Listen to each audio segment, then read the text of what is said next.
How well do you recognize problems in the making? Have you struggled deciding when small things are actually worth addressing? Hi, I'm Seth Dobbs, and this is the Principle Driven Leadership Podcast, where I share principles of leadership along with examples of how to apply them to help make you be the best leader you can be. These principles are based on my years of experience as an executive leader in building organizations and in coaching others to become leaders themselves. And I believe that not only can anyone develop leadership skills, but that everyone can and should develop leadership skills. I think they're essential for helping you achieve your best in whatever way you might be trying to make an impact. And that's because leadership skills help you better influence others to effectively create durable results. And leadership is a journey.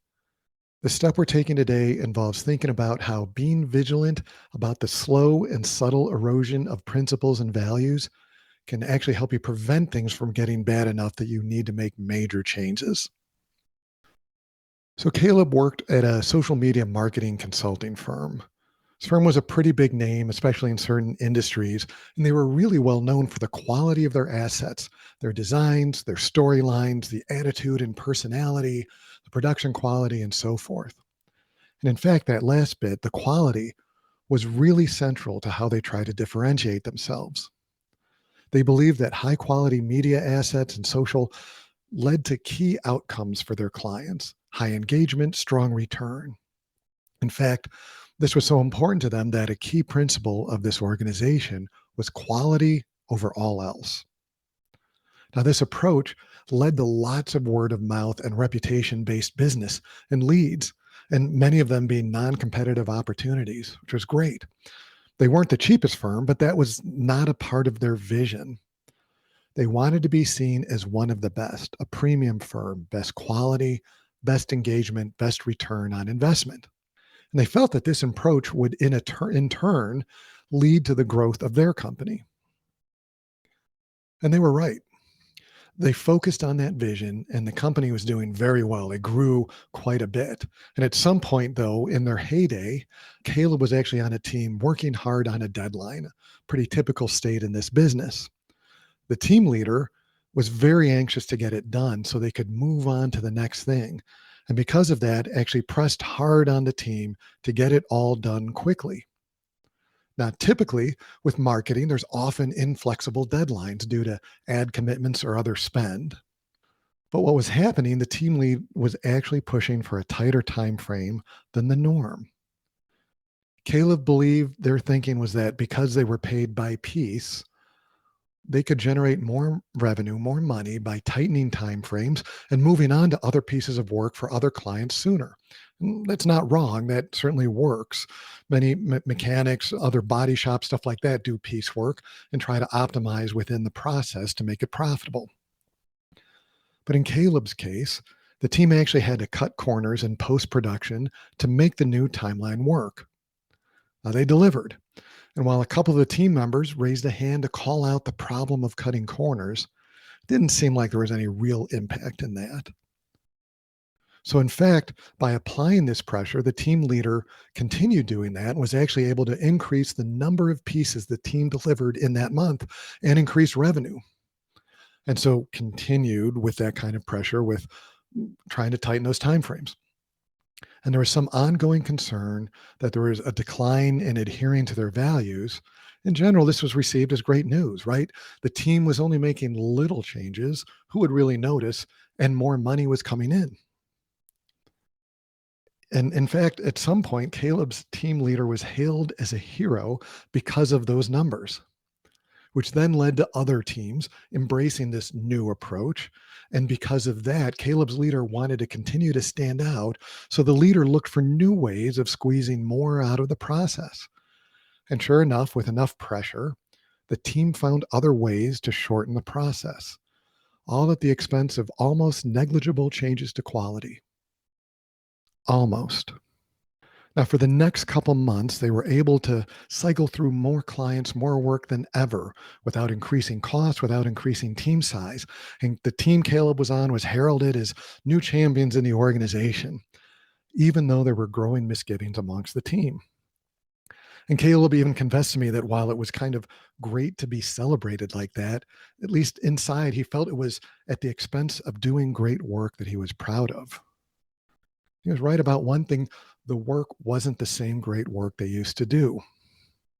So even as they were able to get more done, at the same time, they were starting to see a little bit of reduction in engagement in their media and social placements.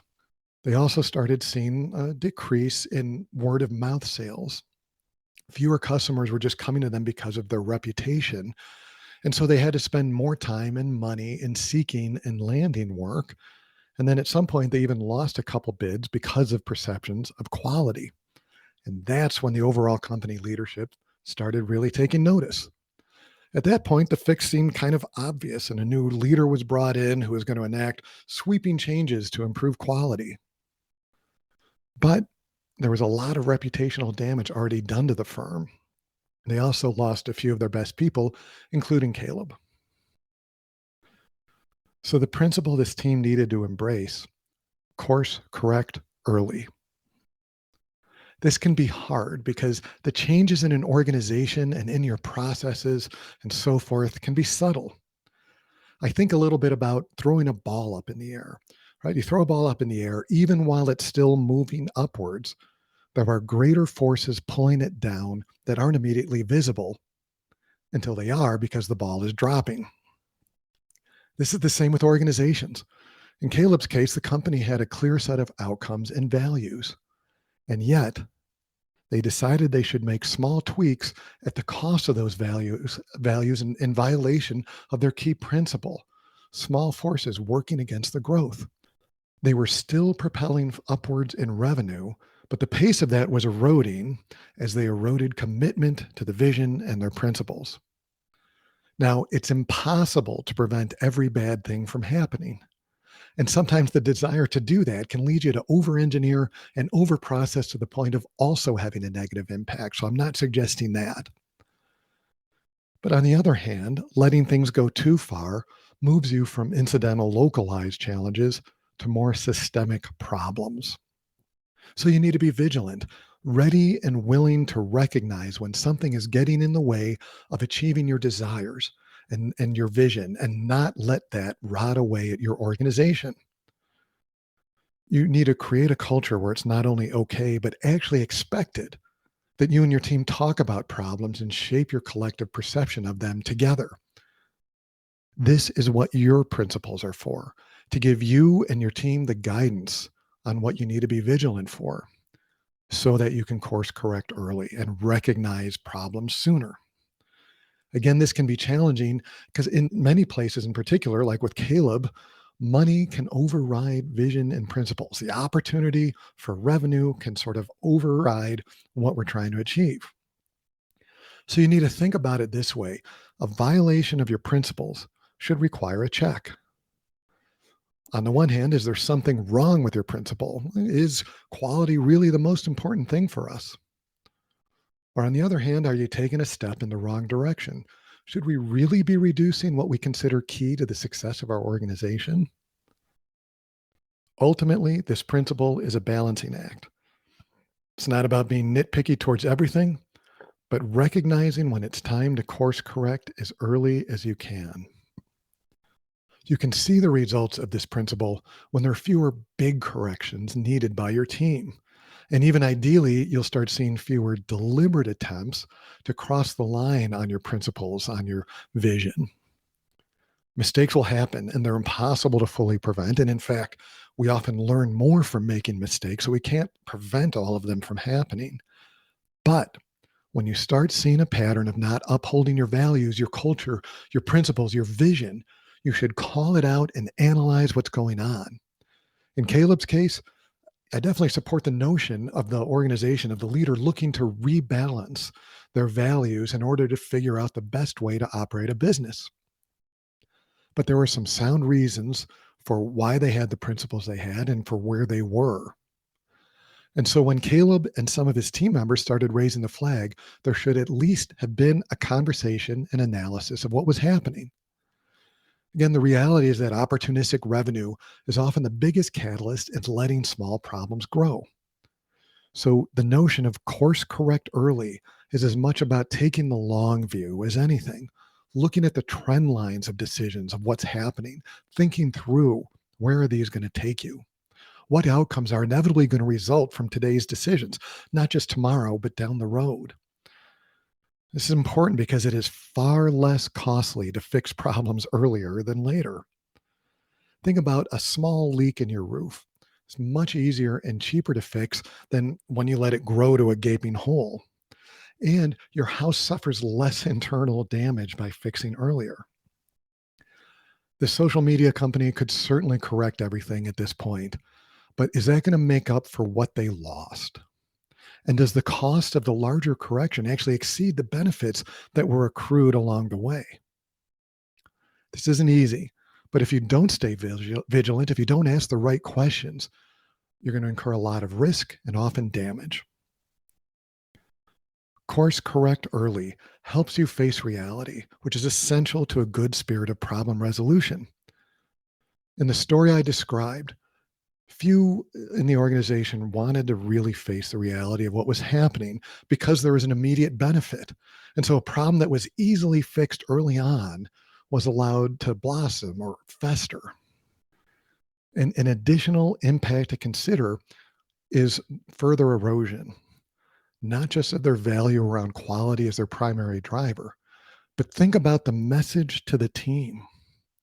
They raised concerns early that they were not following the organization's key principles and values, and they were ignored.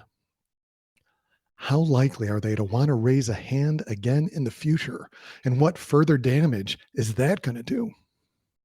It's one of the quickest ways to destroy the spirit of problem resolution and become an unhealthy organization. It's possible that early on management could have said, well, it's okay in this one case because there's certain extenuating some circumstances. We can't let it happen again. Or there might be other middle grounds or absolute responses, but some response. By essentially ignoring the concerns, they had two destructive impacts. One, organizational growth, and two, team spirit. Ignoring growing problems is not a good strategy. Refusing, for whatever reason, to recognize what is happening will have a decaying effect on your team, on your organization. Now, sometimes rescue can seem heroic, right? I'm sure whoever came in to lead after Caleb left, if they were able to fix things, would be seen as a champion and celebrated. Vigilance, course correcting early, on the other hand, typically isn't celebrated. It's really the daily nudging of the organization to keep people focused and on track, to keep people aligned on the values, principles, and desired outcomes of the organization. There's no big heroic moment in that that gets recognized, which arguably is perhaps true heroism in its way. Now, you'll see in shows and movies and big dramas, leaders making big make or break decisions for their business, all to dramatic effect. And it's great for that, great for a storyline, but it's not great for leading an actual healthy organization. So much of leadership is about the little things, about not getting to a stage where you have to make those big decisions, about course correcting early. So, what problems are you letting slide now for expediency or any other reason? Is it a one time occurrence that makes sense as an exception? Or is it the start of a downward slide? Or does it mean that you don't have the right principles and values in place and you need to reconsider them? And what changes can you make today to improve that? Thanks so much for joining me.